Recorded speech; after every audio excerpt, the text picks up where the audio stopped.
I'm not the best on all the historical side of things, but I will do the best I can and explain what I can about the locomotives, cars, everything else. As you can see, we do have train rides today as well, so we can kind of swing that in there. Up for the Golden City and San Juan, which, trivia, is the second oldest tourist railroad in the state of Colorado. We'll see some equipment from the first oldest pretty shortly here. But the Golden City and San Juan is Bob Richardson, our founder's idea of a railroad. And so when they couldn't have licensing to have Rio Grande on the tenders, etc., painted it up with the Triangle Herald for the Golden City and San Juan. And so for not really having heritage necessarily to Colorado, we lettered it up for the Golden City and San Juan. It's painted like it's a CB&Q diesel locomotive.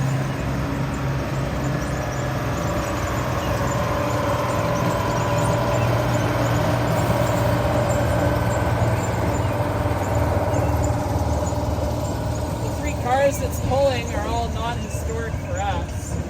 We have the 80 and the 86 that are ex-White Pass and Yukon cars. And then our Ryder Car 502 that we built here at the museum out of a standard gauge flat car. Hi, Paul. You look awfully like Dusty today. That's mine? He's also marked today. And so he called up Union Tank Car Company and said, hey, can I paint Gramps on the side of the cars that come to the refinery? And they said, sure, it's narrow gauge, we don't care. And so, hey, Grandpa, which cars are yours? Ones that say Gramps on them. There's actually a thing that they did, and that car is lettered to a photo of that car. We have pictures of both sides of that car in that era, and we were able to letter it exactly as it was. So the spacing on the S is actually a little weird, because whoever did it that time did it a little different. And so people ask, why is the spacing weird? It doesn't look like other pictures. Well, that's because that's what the 55 172 had. So there it is. That's the only detail I know. All right, so right here we see a little tired looking stock cars. And one of the unfortunate natures of being in Colorado with the beautiful days of sunshine and the atmosphere as it is that the Mother Nature's not very nice to our pieces of equipment, and stock cars having every side of the boards being exposed, they tend to go to heck a little faster than the other pieces of equipment. So they're on the list to get restored, but they're neat because one of the biggest commodities hauled on the narrow gauge was actually livestock. They would move the stock around for different grazing seasons. And I'm going to let Ford do the talking again because I can't yell over that. Southern B8 and the Rio Grande Southern B21, commonly known as RICO. And B21 has spent its life as about 8 different cars and 8 different paint schemes and names. And it was red and then it was green and all over the place. Right now it's lettered up as B21 for that era. And then the B8 behind us is a very neat car in that it's the oldest car that we have at the museum, but we can't tell you how old it is. That's neat. The paperwork is, who do you believe, 1871, 1873, 1875? Sometime pre-1880, we know that, but how early, we're not 100% certain. It served on the Denver and Rio Grande Western and was built into a business car later. It was originally, I believe, a baggage car or a mail car. Converted to a business car, and then it was sold to the Uinta Railway. So if you're familiar with the craziness that is the Uinta Railway, the B8 served on it. We have all of the passenger equipment from the Uinta that survives, which is cool. But after it was on the Uinta Railway, it spent most of its life as a chicken coop. Some farmer bought it, put mesh up on it, and had chickens in it. And you can see where the wire was nailed into the siding and everything, which is kind of hilarious. And then we got it and chicken cooped it. But it spent about 70 or 80 years of its life as a chicken coop. So hopefully it works. All right. Don't break it, Dave. Don't press the big red button. Everybody ready? Stop. No, we're doing this. And the power's off. Nailed it. All right. There we go. Yay. Thank you, Tom and Hyce. We have 2 of them that are Awesome. go faster. This is the Delhi Wigwag. It was the last wigwag in service on a Class 1. And BNSF refurbed it and sent it out our way. It's on a a foundation similar to what it would have been on. We're looking for an actual vault lid because it was a Santa Fe vault base, and we'll get that finished up. But would have been installed as it was on the Santa Fe, and it protects our very highly used pedestrian crossing here. So, all right. So these next two cars here are two of our standard gauge cars. This is Colorado and Southern RPO number 254. It's got a complete interior in it, so if you want to go in and see how the mail was sorted, that's definitely a neat thing to look at. And you can also see the mannequin that has one too many joints in his arms, which is that's a real nice piece of work. But it's a really cool car, and getting to see this is how mail happened on the fly back in the era. It's a really neat thing to go out and experience. So feel free to walk through that one. And behind it is a very cool car, perhaps one of the coolest cars here, and I wish I had keys to go through it. But that is Business Car 96, which was the president of the CB&Q's private car for a while. And there's a picture of 844 pulling it on the last time it ran in a special in the 90s, which is really cool. We're in the middle of installing a station platform next to it that'll A, cover it and keep it out of the elements, and B, allow for people to walk along and look through the windows so we don't have to have the car get torn up by traffic all the way through, but people can see everything. And there is, on the other side, there's a staircase up to the parlor end, and you can climb up and see the parlor end. So if folks want to take a couple minutes, kind of trawl through these couple cars, I'll answer. So this is the Bull F9 5771. It's a neat locomotive. It's one of the, I believe, the last in the series of F units, but you guys would know probably more about it than I do, because I'm the narrow gauge steam guy.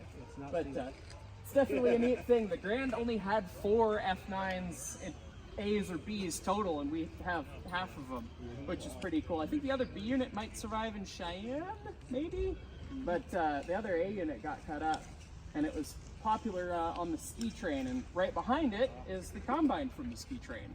So it's neat that we get to kind of represent that bit of its history and that bit of that era for the Rio Grande. And thankfully Amtrak runs the ski train again finally, so it's an option to ease the congestion on I-70 if you're into winter sports and all that sort of stuff. So they mowed all the weeds and trees down. Pretty much. All right, we're going to continue up this way, and we'll take a look at the Shays. By a gentleman named Lindsay Ashby, who used to provide the equipment to the Georgetown Loop, all sorts of arrangements and stuff. But they're the former West Side Lumber Company Shays 12 and 14, and they're really, really neat. If you've never gotten to stare at a Shay up close, they are bizarre mechanically, so they're a fun treat to see up close like this. They just recently did a nice repaint on 14. Hopefully 12 will be getting the same thing, but we've had them here on display at the museum since late 2000 era, so 2008, 2009, something like that. I believe both of them actually ran when they still had tube time, but they haven't run since about that era. So, and not owned by us, so someday I believe, I want to say 12 is for sale and 14 is for lease. So if you got a couple spare $1 million lying around, you feel like playing with some Shays, there you go. But they're a neat thing mechanically. So with the Shay, I mean, everything is driven off the drive shaft right here. So all your mechanical components, all of your motion is off to this one side. There's nothing on the other side, and it all runs through a bunch of sliding expansion joints and bevel gears to actually provide traction. So you get the multiplication attractive effort at a division of speed. So it'll sound like it's going 100 miles an hour, and it'll be doing about 10, and about 15 is all they're really good for. Quite a wacky series of machines, and well known for being vibrating themselves to pieces, basically. But they're really, really important locomotives for industrial service, mining, logging, those sorts of things, where they had crazy track with crazy grades and heavy loads. You use this sort of thing. So they're wacky, and it's neat that you get to come up and take a look at it up close. Did they only end up here because they were at Georgetown? Correct. So yeah, they're owned by Lindsay Ashby, along with a lot of random pieces of equipment scattered around the museum. Okay. So here is our turntable and roundhouse facility here. These were built and brought to the museum. The turntable is an actual historic turntable somewhere back east that I can never remember where. The roundhouse is built new in 2000, although the hardware for the doors comes from the Rio Grande's Alamosa roundhouse. So all the steel, all the iron, everything that's on the doors is actually historic, but the rest of it's just built to template. The turntable is a 55-ton bridge, and it balances on a giant tapered roller bearing in the middle, and it is pushed by hand. It is an Armstrong turntable. We don't have a motor, although it was originally equipped with an air motor when it was in service. But for us, we just push it by hand. And one person can push it even with 491 on it being 200 plus tons. You have video of Rob? I know, that's right, you guys do. Right.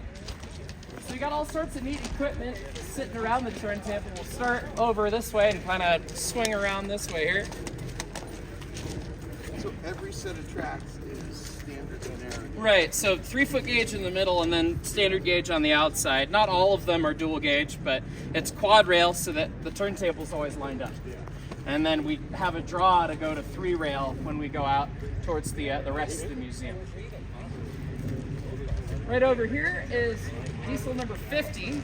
That's DNRGW number 50, formerly Sumter Valley Railway number 101 as well. That is about the wackiest diesel locomotive on property because it has a giant Caterpillar V8 inside it that's started by a giant gas V8 that is started by an electric motor. And it is a 4-speed manual with a transfer case and the clutch. I mean, you step on the clutch and you got about 2 foot of travel. Clutch is about that big around. It's a diesel mechanical. So, stick shift locomotive, and it's wacky. Everything about it's weird. The headlights are from a Buick. You can see the turn signal on top, and it's got a clown car horn. The horn is that big, and it just goes, and that is the loudest thing I've ever experienced. I play in rock bands. I've shot firearms, been there, done that, been to concerts. The gear case and the transmission come up through the cab floor, and they're straight cut gears, and you start rolling in that thing, and that is the loudest thing I have ever experienced still. So you can tell why the crews didn't like it. And it's also left-hand drive, which is bizarre. Just absolutely, completely bonkers different. Next to it is diesel number 7, Big Al, which we recently purchased from the Durango and Silverton. Also former Algoma steel. Big locomotive. I mean, it weighs about 90 tons, and it's a big G, and it's got Cummins engines in it. And swinging around, office car on the CB&Q. There's DNRGW Coach 307, which is tarped because it's never been touched. I mean, it's been original to the railroad. No one's done any restoration work on it. It's on our list to get to. Ahead of it is a baggage car that's also on the list. And then the CNS stock car is under the little tarp there. That is the only CNS stock car left. That is the one. And now, for those of you not familiar with Colorado narrow gauge, you've probably been staring at this going, what the heck is this? This is motor number 6. The Rio Grande Southern Railroad that ran out of southwestern Colorado was always kind of the sad stepchild railroad in narrow gauge railroading. And they really always had trouble with money ever since the silver panic in the 1890s. And they managed to survive until the early 1950s, and the way that they did it was by building these motor cars to some extent. They built the first one in the early 30s, and they ended up making 7 of them, although number 1 got transformed basically into number 6, so 6 is parts of 1 and new parts as well. But they realized in the 30s that they couldn't keep their mail contracts and also pay 5-person train crews to do it. These days, the railroads are trying to get down to a 1-person crew, but then they had 5 people on the crew: engineer, fireman, rear brakeman, head brakeman, conductor. And if you were just hauling the mail and nothing else, you had no freight because it was the Depression, how were you going to do it? And so they paid Mr. Odenbaugh, I believe it was out of Ridgeway, to come up with something to allow one man to take care of the mail contract. And so they made what are commonly known as the Galloping Geese, like number 7 behind us here. They built 7 motors. 1 got kind of transformed into number 6, but 2 through 7 still survive. And we have 2, 6, and 7. 2 is inside the shop getting some work done on its roof. 6 is here, 7 is there. They're really, really unique pieces of machinery. 2 was built out of a Buick. 6 and 7 were built out of Pierce Arrow limousines, and 7 is neat in that it's the one that retains the Pierce Arrow body. Later on, they got converted to have Wayne bus bodies on the front end to haul more passengers, because the railroad was very ingenious. They started with them to do the mail and light freight. Then that sort of trickled away, and they realized, well, we have a really pretty railroad. So they cut windows in the side of it, painted them up, gave them a fancy name, the Galloping Geese, and advertised it, and they were a tourist railroad at the very end. And so 7 is really cool because it displays all that stuff still. The bit of trivia, though, is that 2 and 6, because they never hauled passenger, are not actually Galloping Geese. They're just motors. People call them geese regardless, but technically 2 and 6 never had that name, only 3, 4, 5, and 7. And it's really cool that all the 6 historic ones exist. There's a replica of number 1, and all of them run. They're really cool. They're also still powered by regular gas engines, a 4-speed manual transmission, or in the case of 2, I believe it's a 3-speed. But it's got a gas pedal and a clutch, just like you get in the car. You sit down and you go, what do I do with my hands? There's no steering wheel. So you sit there and go, okay, I don't know what to do with that. Okay. There's a shifter, clutch, everything, and then they have air brakes. So, very bizarre experience to drive it. You're just, okay, I guess we'll just do this. So, they're really cool. Any rides? Hey, rides. Idler car, standard gauge, narrow gauge, triple coupler pocket. So when you're on 3-rail dual gauge rather than 4-rail, you could have an aero gauge engine or car coupled in with a standard gauge engine or car on the other side. There's pictures of our big engine 491 hauling like 40-foot standard gauge refrigerator cars with this idler car behind it, going in between Alamosa and Antonito. Sometimes you had narrow gauge engines ready, you didn't have a standard gauge engine ready. Therefore, idler car. So definitely a neat thing, just a big flat car with an extra special coupler pocket. Some of we can wander down the aisle here past the tunnel motor. So this is the most recent piece of equipment to get moved into the museum. There's footage of it on YouTube. They drove it down 44th Avenue on side booms. It is an SD40T-2. So this is just like almost any other SD40, but with a lot of modifications right back here. When you look at other diesel locomotives, usually the louvers for the radiator are mounted up high on the side, and the fans are usually on top. But in the case of the Grand, they had the Moffat Tunnel, which is a super long tunnel on a grade, not the longest in the country, second longest after the Cascade Tunnel up towards Seattle.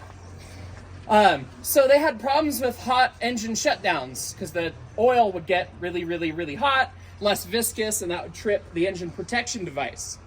And so they put the intake down low, and they put the radiators up high, and there's a giant fan in there that you can see. It might even be 2, I can't remember.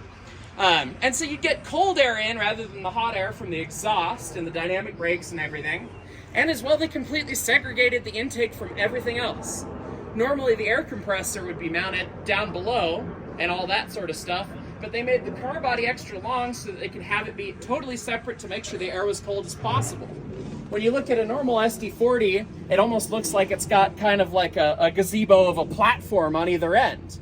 But on this locomotive, the car body extends the whole length, and there's actually not much space to get around the rear because they took up all that extra space to ensure they had cold air intake, and that's what the T of the SD40T-2 is.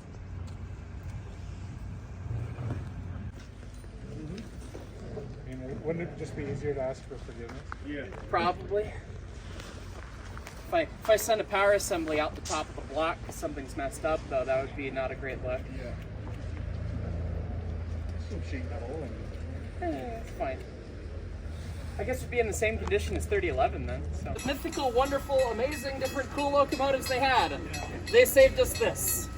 That's it, because they sold it to someone else. Had they had the chance to cut it up, they would have. So, Perlman was not a fan of steam locomotives, if you couldn't tell. All the Rio Grande stuff got cut up. A lot of the New York Central stuff got cut up. Yeah, details. This is 683. She is a C28 Class 280 standard gauge locomotive. The reason she survives is because she worked on a little short line down in Monte Vista, down in the San Luis Valley. The Rio Grande sold 683 and the 688, I want to say, down there. And they had this thing running late. And then we acquired it at the museum. And the original plan for the museum was to operate this locomotive and a couple of standard gauge cars, and then things changed and we did narrow gauge instead. But it's a very tired, old locomotive.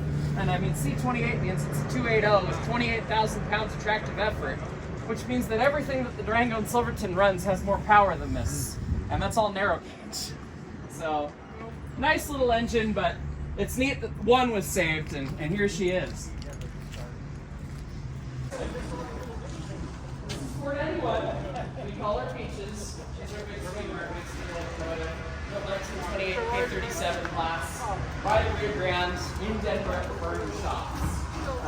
People commonly say that they were rebuilt and they took the boiler off of the standard gauge locomotive, put it on brand new narrow gauge running gear.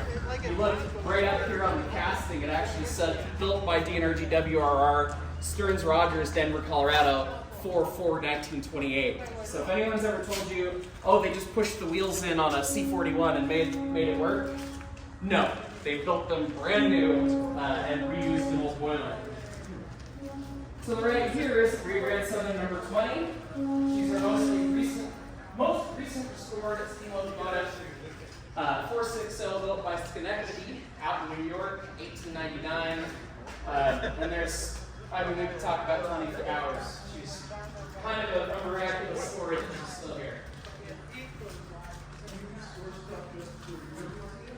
do. Just for us, we do partner with some of the other railroads around the state, and we do work in conjunction with them. So we've done some amount of work getting patterns and things made with other railroads. You know, anytime we need weird custom cast parts, try to get in with everybody to make the cost a little bit easier. 4-minute breaks. They were doing that with 100 psi or 180 psi of steam and a half-inch thick piece of steel. So a little scary, but there's stories upon stories. If you look into what they had to do to restore 20 at Strasbourg, the amount of work that went into it, I mean, it's insane that it runs. But we know why she does now. She ran on the railroad towards the end and all the way up to the end, and we know why, because she's just a sweetheart. She runs, she wants to go fast, she just great temperament. Everyone knows steam engines have personalities. 20 is just a sweetheart. She's a good engine. 491's pretty similar, although she likes to screw around with people a lot. She likes to have her fun too. 150 tons, 282. This is the biggest 3-foot gauge engine that burns coal that runs right now. This 493 burns oil down at the Durango and Silverton. But feel free and climb aboard, use 3 points of contact, and note that the steps are pretty big steps, but feel free, a couple people at a time, climb up and in. Do you have to modify around? Yes, from the CNS roundhouse, so there it is. But every part that the engines need, I mean, almost all has to be made in-house. And install 3 is Denver Grand Western number 346. She's the normally oldest operating steam locomotive in Colorado, which runs until 1881. Obviously not operating right now. She's down for 1472. So all the tubes are out. So if you're wanting to see what a boiler looks like with no tubes in it, see right through it. You can see right through it when the tubes are in it, to be fair, but you can see boiler sheets too. So she's gonna need a lot of work this go around. Most of the running gear is from 1915. So needs new tires, a lot of new bushings.